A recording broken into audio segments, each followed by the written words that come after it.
Hello, I'm Yana, and I'm presenting on Rebecca Belmore, who is an accomplished, internationally known interdisciplinary artist focusing on installation and performance art. She was born in 1960 in Ontario into a large Anishinaabe family. She spent summers in northwestern Ontario with her maternal grandparents, who taught her harvesting from the food from the land, trapping, and fishing, which then helped her develop a connection to nature and land. She attended a predominantly white high school in Thunder Bay and boarded with a non-Indigenous family. Her experience there left her with a sense of displacement and culture loss, which reflects throughout her work. Belmore attended the Ontario College of Art and Design from 1984 to 1987.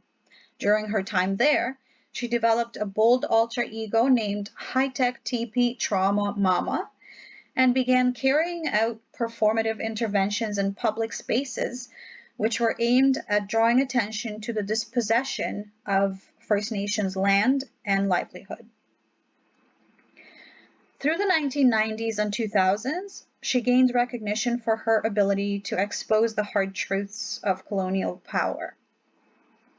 She is the recipient of many awards. She received the Jack and Doris Shadbolt Foundation's Viva Award in 2004, Natition Visual Arts Award in 2009, the Governor General's Award in Visual and Media Arts in 2013, the Gershon Eiskowitz Prize in 2016. In 2005, she represented Canada at the 51st Venice Biennale, and she was the first Indigenous artist to do so, which then led to her receiving an honorary doctorate from OCAD University in the same year, 2005, then from Emily Carr University in 2018, and then Nova Scotia College of Art and Design University in 2019. Moving on to some of her notable works. So Belmore is devoted to exposing the tragedy of violence against women. More Indigenous women are murdered in America and Canada than any other ethnic group. So in response to that, traces of violence such as screams, blood, cut flesh, all appear in her work. So this piece, Vigil, is a 30-minute video performance. It was originally performed on June 23, 2002 at the intersection of Gore and Cordova Street in Vancouver. It starts off with Belmore scrubbing the sidewalk, wearing bright pink gloves and using soap and water. The significance of that location is that it was the site of many abductions. So by scrubbing the sidewalk, she not only prepares the site for her performance, but also draws attention to how unclean it is from all the crime and violence that occurred there. In another part of the performance, she calls out the names of the women that had gone missing, and with each name that she calls out, she pulls a rose stem through her teeth, and she does it over and over again. And with each name that she reads off of a list that's written with thick black ink on her arms. She often uses color symbolism in her work. The color red signifies pain and is associated with the blood spilled in the abuse of Indigenous peoples. So then in another part of the performance, she puts on this dress right over her t-shirt and jeans, this red dress, which she then starts to nail onto, or she nails the hem of the dress onto a telephone pole, and then she starts to try and struggle her way and to try and free herself by ripping the fabric. And she does it over and over again. And the emotion and the struggle, it looks real. The performance ends with her standing next to a truck with James Brown's song "It's a Man's World" blasting from the audio system. She silently gets in the truck and drives away. So this was the live performance. There's also a video installation of the performance where the video is projected onto a screen backed by approximately 50 light bulbs, which is the approximate number of the women who were believed to have gone missing at the time of the performance. This next work, Fringe, is a photograph mounted in a light box. As you can see, it's a woman reclining. She has a scar on her back.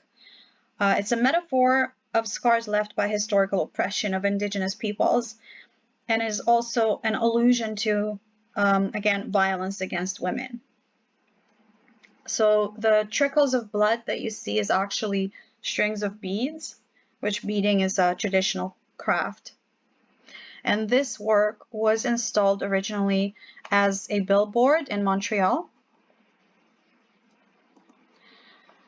This next work, Tower, was made in response to the exploding homeless population in Vancouver, which resulted from the housing costs skyrocketing. And this is at the AGO in 2018. So shopping carts are an essential tool for the homeless, so therefore her choice.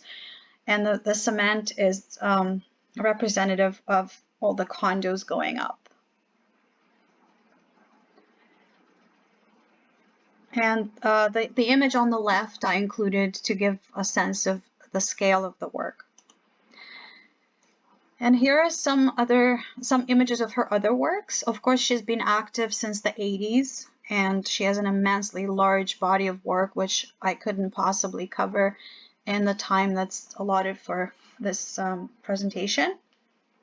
But my personal critical response to this artist is that I admire her. I've encountered her work in other courses, and when I saw that I'm presenting on her, I was excited. What I like about the work is that it's bold, it's meaningful, purposeful. I feel like she gives voice to the voiceless and addresses issues that others may not be comfortable talking about or maybe afraid to talk about. And I think that's an important role that one can assume as an artist, is to draw attention to and you know, bring up those kind of things. She has strong concepts behind each work, consistent message behind each work.